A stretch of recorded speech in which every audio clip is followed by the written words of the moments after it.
আমরা ওটা বাদ দিয়ে আমরা ভাবতে পারি না আমাদের। দীর্ঘ টালবাহানার পর সংসদে ওয়াকআপ বিল পাশ হয়ে গেল 288 থেকে 232 ভোটে। কি বললেন all India Mutawalli association Waqf protection and management কমিটির সভাপতি সৈয়দ ইরফান শের ও সঙ্গে ছিলেন মুর্শিদাবাদ জেলা কমিটির all India Mutawalli association Waqf protection and management কমিটির সভাপতি চৌধুরী আলমগীর সাহেব। কি বললেন সৈয়দ ইরফান শের সাহেব, আসুন শুনে নেব। অ্যামেন্ডমেন্ট বিল কেন্দ্র সরকার আনলো বা লোয়ার হাউসে পাস করালো, এবার পরে আপার হাউসে পাস করাতে হবে এবং তারপরে প্রেসিডেন্ট সিগনেচার করাতে হবে।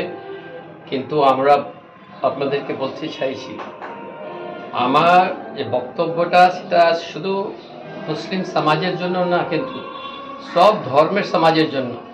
আমাদের সংবিধানকে রক্ষা করার প্রশ্ন বারে বারে উঠছে। কেন উঠছে? এই সরকারকে দেখা যাচ্ছে তার অ্যাটাকটা কিন্তু সংবিধানের উপরে, সংবিধানকে না মেনে চলার ওদের নীতি।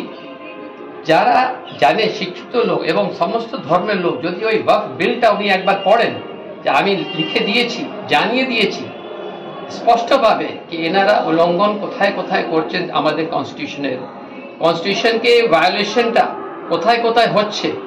প্রতি ধর্মকে article 14 of the constitution, article 24, 25 এবং 29-এ আমরা সবাই জানি কে যত রিলিজিয়াস ডিনোমিনেশন ধর্মের লোকে এটা আজাদি আছে, লিবার্টি আছে, নিজের ধর্মের যত কাজ, প্রার্থনা, তারপরে ওয়ার্শিপ, পুজো, আরাধনা এবং ইবাদত যারা ঈশ্বরকে করে, যে নিজের সম্পত্তিকে দান করে সে নিজের ধর্ম কাজ করতে পারে। এভাবেই এন্ডোমেন্ট অ্যাক্ট যে আমাদের কনস্টিটিউশন মধ্যে আছে, এন্ডোমেন্ট মানে হলো এন্ডো করা মানে আতিয়া করা। আমরা ঈশ্বরকে দান করে দিই, যেরকম দেবতার প্রপার্টি দেহকে দান করে দিয়ে তৈরি করা হয় একটা সমাজের কাজের জন্য, সমাজের একটা ধার্মিক কাজের জন্য, সেভাবেই মুসলিম সমাজ দান করে আল্লাহর নামে, ঈশ্বর নামে দান করে দেয় চিরকালের জন্য। এবং ওই জিনিসটা বিক্রি করতে পারবে না, ওটা কাউকে গিফট করা যাবে না। ওই সম্পত্তিটা কিন্তু সমাজ ব্যবহার করবে নিজের জন্য। কবরস্থান হোক বা ইমামবাড়া হোক বা ঈদগাহ হোক বা মাদ্রাসা, মসজিদ, এরকম যত ধার্মিক জায়গা, তার প্রভিশন আমাদের সংবিধানে আছে। সংবিধান আমাদেরকে প্রভিশন দিয়েছে আমার নিজের জিনিসটা দান করে আমরা নিজের ধার্মিক কাজ করতে পারি। এটাকে কেড়ে নিতে যদি কোনো সরকার চায়, তার অধিকার যদি কেড়ে নিতে চায়, ওই রকম সরকারকে আমরা কি মনে করব?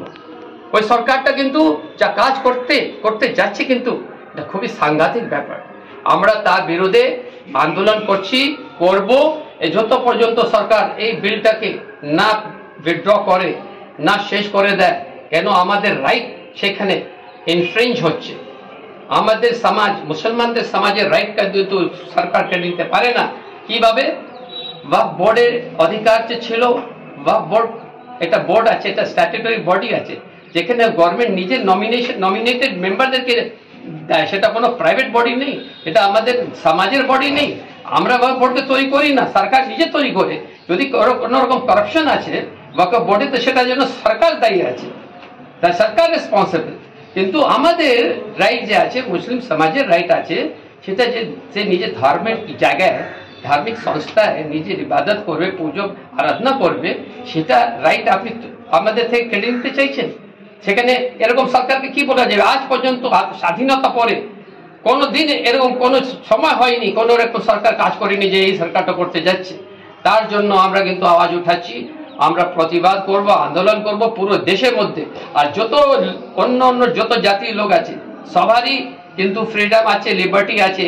এই সংবিধান অনুসারে আজকে এখানে হাত দিয়েছে, কালকে ওখানে হাত দিবে, এইভাবে ওরা কাজ করতে থাকবে। সেই জন্য আমার কথা আছে, যত আমাদের অন্য সমাজের লোক, অন্য ধর্মের লোককে আমি আওয়াজ দিচ্ছি যে আপনারা জেগে যান। যদি আজকে না থামাতে পারবেন, ধীরে ধীরে এই সরকারটা কিন্তু সবার ধার্মিক অধিকারটা কেড়ে নিতে পারবে। সেটা যে আমরা হতে দিব না। তার জন্য আমরা প্রতিবাদ আন্দোলন শুরু করতে থাকবো যতদিন এই কালো বিল, এই কালো কানুন যতদিন সরকার ফিরে নিচ্ছে না। অল ইন্ডিয়া পার্সোনাল ল বোর্ড সুপ্রিম কোর্ট মামলা করতে চলেছে এই বিষয়ে কি বলবো? অল ইন্ডিয়া পার্সোনাল ল বোর্ড উনি লিড করছেন আমরা সবাই ওনাদের সাথে আছি কেন কি ওনারা জানেন কি এখানে কোথায় ভায়োলেশন অফ রাইটস হচ্ছে। This is the very straight violation, human রাইটসকে ভ্যালিউট করা হচ্ছে। প্রতি হিউম্যানিটির জন্য, প্রতি মানুষের জন্য সবাই নিজে ঈশ্বরকে ডাকে এবং কোথায় ডাকবে যে নিজের সম্পত্তি নিজের দান করা। সেখানে গভর্নমেন্ট দান করে দেয়নি আমাদেরকে, সম্পত্তিটা গভর্নমেন্ট আমাদের দেয়নি, তো গভর্নমেন্ট নিতেও পারবে না। সেটা সমস্ত সবাইকে জানার দরকার আছে এই কথাটা। আপনার নাম? আমার নাম সৈয়দ ইরফান শের, আমি মোতাওয়ালি অ্যাসোসিয়েশন অফ ইন্ডিয়ার প্রেসিডেন্ট আছি এবং এটা ওয়াকফ সম্বন্ধে আমি সব জায়গায় অ্যাওয়ারনেস প্রোগ্রাম করছি। আজ আমি কোনো রাজনীতির সাথে জড়িত নেই, কোনো রাজনীতি পার্টির সাথে নেই, কিন্তু ওয়াকফ সাথে এটা যে হতে যাচ্ছে, আমার জীবনে প্রথম এরকম দেখেছি একটা সরকার এসে এরকম লঙ্ঘন করতে যাচ্ছে। মিথ্যা কথা আমি সাবিত করে দিয়েছি, এই পেপার এখানে লিখে দিয়েছি কি ওয়াকফ সম্পত্তি কিন্তু সব থেকে কম, যত হিন্দু এবং অন্য অন্য ধর্মের যা বোর্ড আছে ওদের বোর্ড এক নেই, ওদের বোর্ড বিভিন্ন আছে, ও ডিভাইডেড আছে। ওদের যদি একসাথে নেওয়া যায়, শুধু ওড়িশা স্টেটে দেখা গেল যত ওয়াকফ সম্পত্তির যত যে জমিন জায়গা আছে তার দুগুনা ডাবল কিন্তু আছে। শুধু একটা স্টেট ওড়িশা স্টেট যে এন্ডোমেন্ট বোর্ড আছে যেখানে মন্দিরগুলো সব দেখা হয়, যেখানে ওখানে তামিলনাড়ুতে, কেরালাতে, মানে পুরো দেশ যদি নেয় তো ওয়াকফ অনেক সব থেকে গরিব, সব থেকে কম জমিন ওয়াকফ আছে, এটা আমি সাবিত করে দিয়েছি। এবং এই যত গভর্নমেন্ট এজেন্সি কবজা করে যে বসে আছে ওয়াকফ সম্পত্তি থেকে আজ পর্যন্ত ছাড়িনি। আমার একটা দাবি আছে, ওয়াকফ সম্পত্তি এমনিও খুব খারাপ অবস্থায়, মুসলিম সমাজ সব থেকে আজকে খারাপ অবস্থায় আছেন। এত গরিব আছে কি একটা সম্পত্তি থেকে অত ইনকাম নেই, আয় নেই কি যে সমাজে কাজ করতে পারবে মানুষ।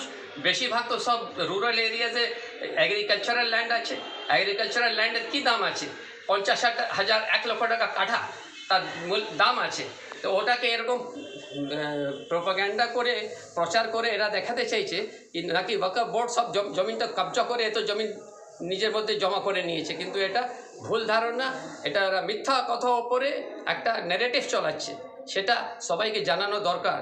আমরা এক্সপোজ করেছি, আমি লিখিত এক্সপোজ করেছি এরা কোথায় লোককে ভুল ফিগার্স দিয়ে লোককে উস্কাচ্ছে আর লোকের মাথার মধ্যে ঘৃণা এবং হেট্রেড এবং নফরতের রাজনীতি।